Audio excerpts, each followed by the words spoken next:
உங்கள நீங்களே நேருக்கு நேரா பார்க்கும்போது, சில நேரங்கள் அதை ஏற்றுக்கொள்ள முடியாது. இந்த ஒரு அறிவு சொல்லிக் குடுக்கிறவருக்கும் இருக்கணும். இன்னரா போறது அப்படிங்கிறது கொஞ்சம் ரிஸ்க்கானது.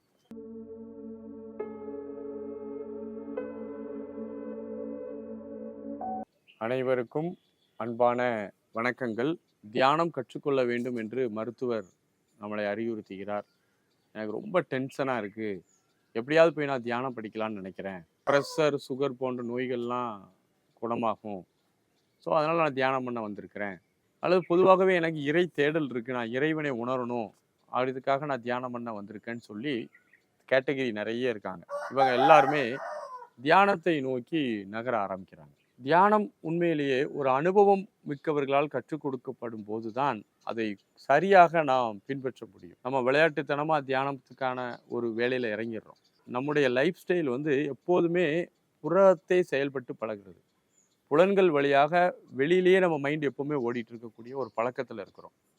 இந்த புலன் சம்மந்தப்பட்டு, உலகியல் சம்மந்தப்பட்டு, நம்முடைய கருத்துக்கள் சம்மந்தப்பட்டு, நம்ம அந்த உலகத்துல டிராவல் பண்ணிட்டு இருக்கோம். நம்ம மைண்ட் எப்போதுமே வெளிமுகமாக பாய்ஞ்சு போயிட்டே இருக்கும். இன்னரா போறது அப்படிங்கிறது கொஞ்சம் ரிஸ்க்கானது. ஒரு சரியான அனுபவம் மிக்கவர்களால் போதிக்கக்கூடிய தியானத்துல தான் அந்த ரிஸ்க் குறைவா இருக்கு. ஏன்னா, நீங்க உங்களுக்குள்ளே போகும்போது நெறைய சைக்காலஜிக்கலான ப்ராப்ளத்த பார்க்க ஆரம்பிப்பீங்க. உங்கள நீங்களே நேருக்கு நேரா பார்க்கும்போது, சில நேரங்கள் அதை ஏற்றுக்கொள்ள முடியாது.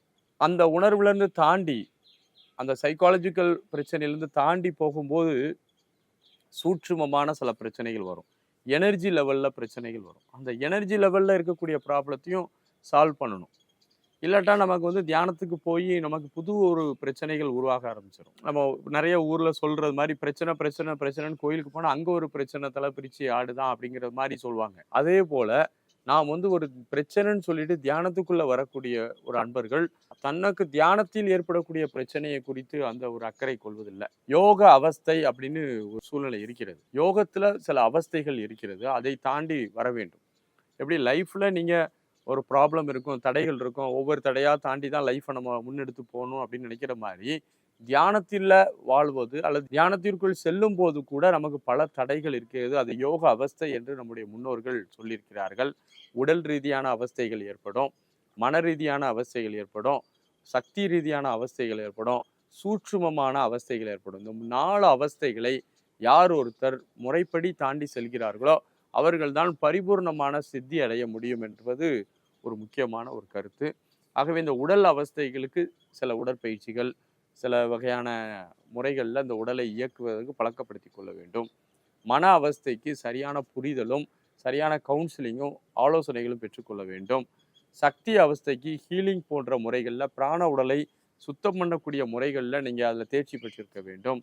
சூட்சும அவஸ்தைக்கு சூட்சுமமாக எப்படியெல்லாம் தடைகள் வரும், அதை எப்படி நம்ம ஓவர் கம் பண்ணணும் அப்படிங்கிற செய்திகளையும், நுட்பங்களையும் நீங்கள் தெரிந்து வைத்திருக்க வேண்டும். இந்த ஒரு அறிவு சொல்லிக் கொடுக்கிறவருக்கும் இருக்கணும்.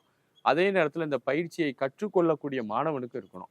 இந்த 2 பேரும் கரெக்ட்டான ஒரு மீடியம்ல ஒர்க் பண்ணா மட்டும் தான் இந்த தியானத்துல உயர்ந்த நிலைக்கு வர முடியும்.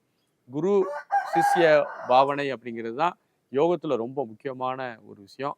அப்பதான் யோக அவஸ்தைகள்லேருந்து விடுபட்டு நாம் தியானத்துல உயர்ந்த நிலையை அடைய முடியும். அனைவருக்கும் வாழ்த்துகள். நன்றி. வணக்கம்.